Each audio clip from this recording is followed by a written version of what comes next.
মহাকাশ এক বিস্ময়কর সৃষ্টি। কোটি কোটি গ্রহ, নক্ষত্র, গ্যালাক্সি এবং অজানা রহস্যে ভরা এই বিশাল মহাবিশ্বে মানুষের জ্ঞান সীমা ছাড়িয়ে যায়।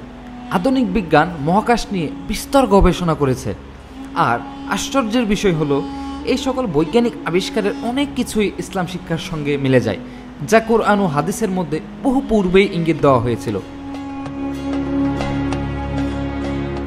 আধুনিক বিজ্ঞান মতে মহাবিশ্ব ক্রমাগত সম্প্রসারিত হচ্ছে। এই তথ্য 1929 সালে বিজ্ঞানী এড উইন হাবলের পর্যবেক্ষণের প্রকাশ পায়। কুরআনে এই বিষয়ে স্পষ্ট ইঙ্গিত রয়েছে। আল্লাহ তাআলা ইরশাদ করেন, আমি আকাশকে আমি নিজে সৃষ্টি করেছি এবং অবশ্যই আমরা একে সম্প্রসারিত করছি। সূরা আয-যারিয়াত আয়াত 47।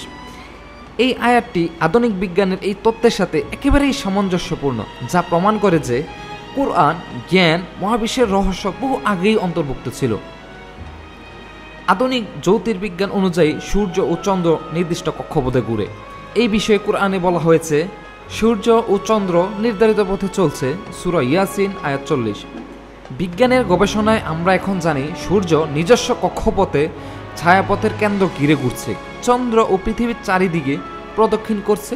কুরআনে এই তথ্য সত্যের স্পষ্ট প্রমাণ। মহাকাশের বিভিন্ন শক্তি যেমন সৌরশক্তি, চৌম্বকীয় তরঙ্গ, মহাজাগতিক বিকিরণ ইত্যাদি পৃথিবীর উপর সরাসরি প্রভাব ফেলে। আল্লাহর কুদরত এক বিস্ময়কর যে তিনি এসব বিষয়ে নিয়ন্ত্রণ করেছেন এবং পৃথিবীকে জীবনের উপযোগী করে রেখেছেন।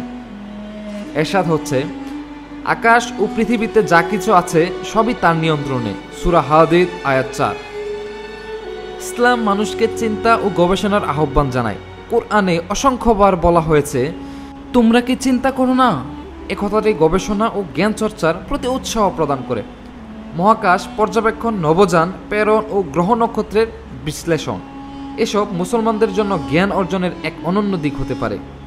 মহাকাশের বিস্ময়কর সৌন্দর্য ও জটিলতা কেবল বিজ্ঞান নয়, বরং ইসলামের দৃষ্টিভঙ্গিতে এক মহান সৃষ্টির প্রমাণ।